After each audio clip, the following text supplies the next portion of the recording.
Variables in C programming. C programming में variables क्या होते हैं और उनको कैसे यूज़ करते हैं ये हम इस वीडियो में समझेंगे। Variables are containers for storing data values. तो वेरिएबल्स कंटेनर्स होते हैं जिनमें हम डाटा स्टोर करते हैं।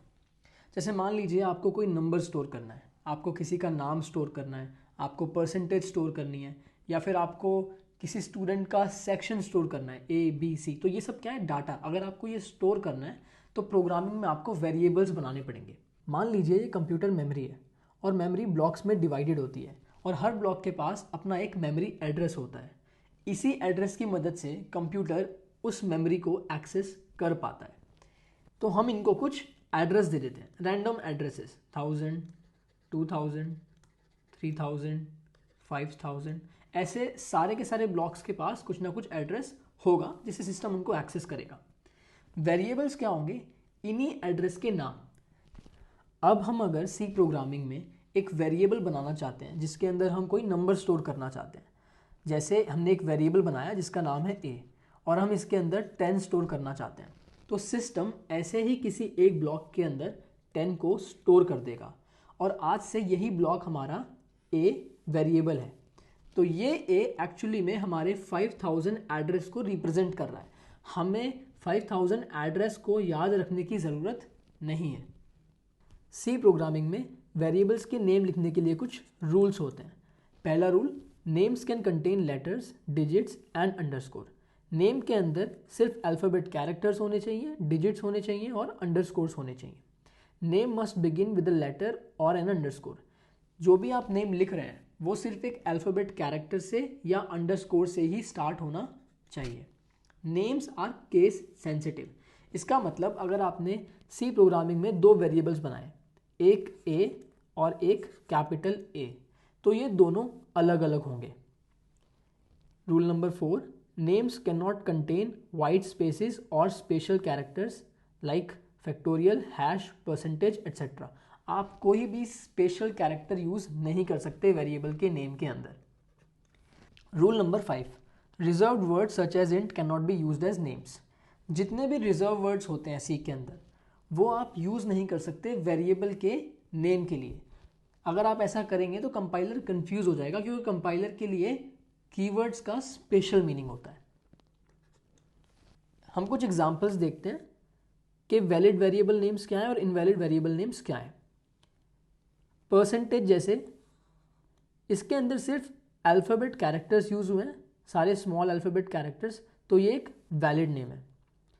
नम 1 2, ये भी एक वैलिड नेम है क्योंकि इसमें अल्फ़ाबेट कैरेक्टर्स यूज़ हुए हैं और नंबर्स यूज़ हुए हैं।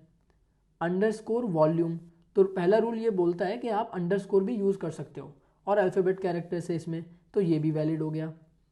एरिया, अगेन अल्फ़ाबेट कैरेक्टर से, तो ये भी वैलिड हो गया। काउंट चिल्ड्रन, ये भी एक वेरिएबल नेम है और ये वैलिड वेरिएबल नेम है क्योंकि इसमें सिर्फ अल्फ़ाबेट कैरेक्टर्स यूज़ हुए हैं। अब यहाँ पर एक कैपिटल C यूज़ हुआ है, तो अगर आप प्रोग्रामिंग में एक और वेरिएबल बनाएं जिसका नाम हो काउंट चिल्ड्रन, पर इस वेरिएबल में ये C स्मॉल हो, तो ये दोनों वेरिएबल डिफरेंट हो जाएंगे, यानी इन दोनों को अलग अलग मेमोरी ब्लॉक मिलेगा डाटा स्टोर करने के लिए। अब इनवैलिड वेरिएबल नेम्स देखते हैं।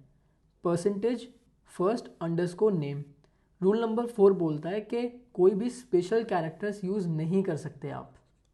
हमने यहाँ पे परसेंटेज यूज़ किया है इसलिए ये एक इनवैलिड वेरिएबल नेम है। 23 सेक्शन, अब ये भी एक इनवैलिड वेरिएबल नेम है क्योंकि हमने यहाँ पे वेरिएबल नेम 23 से स्टार्ट किया है। रूल नंबर 2 क्या बोलता है? Names must begin with a letter और एन अंडरस्कोर। नंबर से स्टार्ट नहीं हो सकता कोई भी वेरिएबल।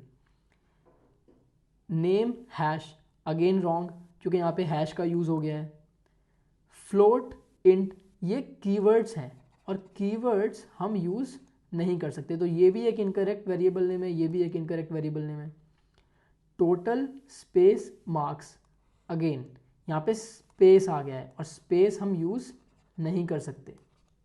तो ये सारे एग्जांपल्स थे वैलिड और इनवैलिड वेरिएबल्स के नेम्स के, कि आपको एक आइडिया लग जाए कि हम कैसे वेरिएबल के नेम्स रखते हैं। देखिए वेरिएबल नेम हम कुछ भी रख सकते हैं, अगर हमने ये रूल्स फॉलो करें और हमने कोई वेरिएबल नेम रखा है तो वो वैलिड है, बट हमें कोशिश करनी चाहिए कि हम हमेशा मीनिंगफुल वेरिएबल्स के नेम दें।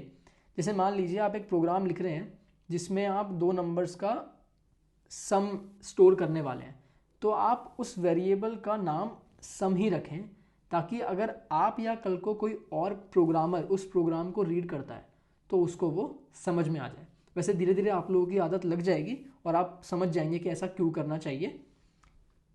अब हम ये समझते हैं कि सी प्रोग्रामिंग में एक वेरिएबल कैसे डिक्लेयर करा जाता है, उसका सिंटैक्स क्या होता है। तो सी प्रोग्रामिंग में हम सबसे पहले लिखते हैं टाइप, डेटा टाइप। किस टाइप का डेटा हम स्टोर करना चाहते हैं, एक नंबर है वो, या एक कैरेक्टर है, या स्ट्रिंग है, या फिर परसेंटेज है, मतलब किस टाइप का डेटा है वो हम लिखते हैं। उसके बाद हम लिखते हैं वेरिएबल का नाम, किस वेरिएबल में हमें वो डाटा स्टोर करना है, इसको हम लोग बोलते हैं वेरिएबल डिक्लेरेशन। आप जब वेरिएबल डिक्लेरेशन करते हैं तभी आपको मेमोरी मिलती है। इसको प्रोग्राम से समझते हैं। जैसे यहाँ पर एक स्टूडेंट का डेटा स्टोर कर रहे हैं हम, सेक्शन, रोल नंबर और परसेंटेज। तो सिंटैक्स क्या कहता है कि हम सबसे पहले टाइप लिखेंगे, फिर हम वेरिएबल का नेम लिखेंगे। तो टाइप क्या है यहाँ पर, कैर। हमें सिर्फ एक कैरेक्टर स्टोर करना है, जैसे ABCD, हमें सिर्फ एक कैरेक्टर स्टोर करना है, तो डेटा टाइप हो गया यहाँ पे कैरेक्टर। फिर हमने क्या लिखा, वेरिएबल का नेम, इसी को हम लोग क्या बोलते हैं, डिक्लेरेशन, वेरिएबल डिक्लेरेशन। इसके बाद हम क्या कर रहे हैं, उस वेरिएबल के अंदर कुछ डाटा स्टोर कर रहे हैं।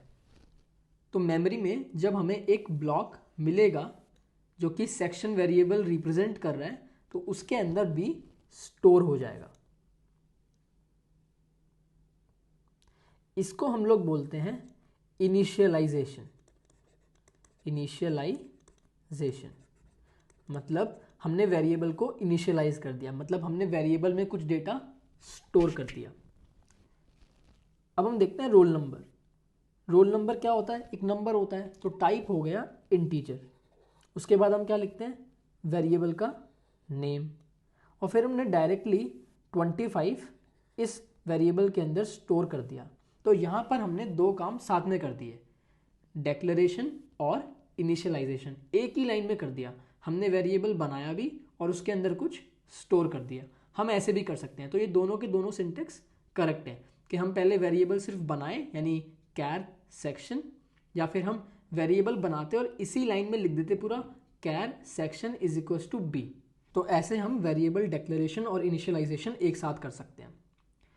अब जैसे हमने यहाँ पे स्टूडेंट की परसेंटेज भी स्टोर कर रखी है, तो परसेंटेज एक फ्लोटिंग नंबर होता है ना, डेसिमल नंबर होता है, पॉइंट के साथ आता है, तो उसका डेटा टाइप होता है फ्लोट।